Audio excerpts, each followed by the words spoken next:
Hi friends, అందరికీ నమస్కారం. Welcome to employees updates. Friends, ఈ ఛానల్ ద్వారా టీచర్లకు, ఉద్యోగులకు మరియు పెన్షనర్లకు సంబంధించి ఎప్పటికప్పుడు లేటెస్ట్ అప్డేట్స్ తెలియజేయడం జరుగుతుంది.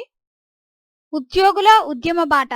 జీతాలు సకాలంలో అందక డిఏ బకాయిలు, వైద్య ఖర్చుల బిల్లులు తిరిగి చెల్లింపు, ఏపీజీఎల్ఐ, పీఎఫ్ బకాయిలు తదితర రకాల డిమాండ్లో ఏ ఒక్కటి పరిష్కారమయ్యే అవకాశాలు కనుచూపు మేరలో కనబడని నేపథ్యంలో ఉద్యోగులు మళ్లీ ఉద్యమ బాటకు సిద్ధమయ్యారు. గురువారం నుంచి దశలవారీ ఆందోళన కార్యక్రమాలకు ఏపీజేఏసీ అమరావతి ఇచ్చిన పిలుపునకు ఉమ్మడి పశ్చిమ గోదావరి జిల్లాలో ఉద్యోగులు సన్నద్ధమయ్యారు. ఉద్యోగ సంఘాల ఆందోళన బాటకు స్పందించిన ప్రభుత్వం దిద్దుబాటు చర్యలు చేపట్టినా అవన్నీ కేవలం కాలయాపనేనని తీవ్ర ఆగ్రహం వ్యక్తం చేస్తున్నారు.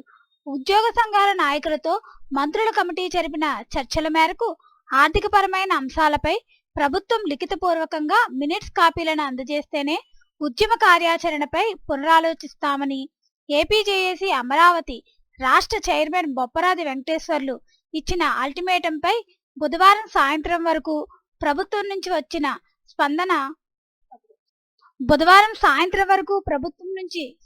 లేనందున గురువారం నుంచి నిర్వహించి తలపెట్టిన నిరసన కార్యక్రమాలను ఉమ్మడి జిల్లాలో యథాతథంగా కొనసాగుతాయని ఆ సంఘం జిల్లా చైర్మన్ కె రమేష్ కుమార్ వెల్లడించారు. ఈ మేరకు బుధవారం ఏలూరులోని రెవెన్యూ భవన్లో జేఏసీ అమరావతి ఉమ్మడి జిల్లా శాఖల్లోని అన్ని ఉద్యోగ పెన్షనర్ సంఘాల నాయకులతో రౌండ్ టేబుల్ సమావేశాన్ని నిర్వహించి ఆందోళన నిర్వహణపై కార్యనిర్దేశనం చేశారు. ఆ ప్రకారం గురువారం ఉదయం 5 గంటల నుంచే విధుల్లోకి హాజరయ్యే మున్సిపల్ పారిశుద్ధ్య కార్మికులు ఆర్టీసీలో ఉద్యోగులతో నల్ల బ్యాడ్జీలు ధరించి నిరసనలు ప్రారంభిస్తామని ప్రకటించారు. ఉమ్మడి జిల్లాలో అన్ని శాఖల్లో రెగ్యులర్, కాంట్రాక్ట్, అవుట్సోర్సింగ్ ఉద్యోగులు దాదాపు 48,000 మంది ఉండగా వీరిలో అత్యధికులు ఉద్యమానికి స్వచ్ఛందంగానే సహకరిస్తామని జేఏసీ అమరావతి జిల్లా నాయకత్వం భావిస్తోంది.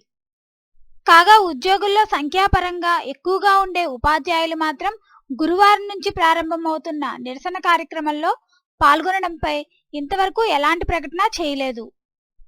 సచివాలయాల్లో కొన్ని కేడర్ ఉద్యోగుల సమస్యలను ప్రభుత్వం పట్టించుకోకుండా నిర్లక్ష్యంగా వ్యవహరిస్తోంది. వీరికి హెల్త్ కార్డులు ఇప్పటికీ ఇవ్వలేదు. ఆర్టీసీ ఉద్యోగులది ఇదే రకమైన అసంతృప్తి. ఇక రెవెన్యూ శాఖలో వీఆర్ఏలు, వైద్య ఆరోగ్య శాఖలో ఏఎన్ఎంల పరిస్థితి దారుణంగా తయారైంది. ప్రభుత్వ చర్చల వల్ల తమకు వేధింపులు, ఆందోళన ఎక్కువై అనారోగ్యం బారిన పడుతున్నామని మండిపడుతున్నారు. పెన్షనర్లకు సకాలంలో పెన్షన్లు అందక వైద్య ఖర్చులు, మందులు కొనుగోలుకు ఇబ్బందులు పడుతున్నారు. 1వ తేదీన పెన్షన్ తీసుకుని చాలా కాలం అవుతుందని రిటైర్డ్ ఉద్యోగ సంఘ నాయకులు మహాలక్ష్మి వివరించారు. తమకు 10వ తేదీ వరకు పెన్షన్ ఖాతాలకు జమ అవుతూనే ఉన్నాయని చెబుతున్నారు. కొత్తగా కుటుంబంలో 2 పెన్షనర్లు ఉంటే ఒకరికి సర్వీస్ పెన్షన్ వర్తించబోదంటూ ప్రభుత్వం ఇటీవల ఆదేశాలు జారీ చేయడం రిటైర్డ్ ఉద్యోగులకు తీవ్ర ఆగ్రహాన్ని తెప్పించింది. ఈ నేపథ్యంలో గురువారం నిమిత్తం లేకుండా ఉద్యోగులందరూ స్వచ్ఛందంగానే మద్దతుకు నిలుస్తారని ఆ సంఘం జిల్లా నాయకులు గట్టి నమ్మకంతో ఉన్నారు. అధికారంలోకి వచ్చిన నెలల వ్యవధిలోనే సిపిఎస్ ను రద్దు చేసి పాత పెన్షన్ విధానాన్ని ప్రవేశపెడతామని హామీ ఇచ్చిన సీఎం జగన్ 4 ఏళ్లు గడిచినా ఓపీఎస్ మాటెత్తకుండా బీపీఎస్ అంటూ ప్రత్యామ్నాయ చర్చలపై చర్చిస్తుండడం తమను మోసం చేయడమేనని వేలాది మంది సిపిఎస్ ఉద్యోగులు ఆగ్రహంతో ఉన్నారు. సో ఫ్రెండ్స్, గురువారం నుంచి చేపట్టే నిరసన ఉద్యమంలోకి సంఘాలతో నిమిత్తం లేకుండా పాల్గొనేందుకు సిద్ధమయ్యారు.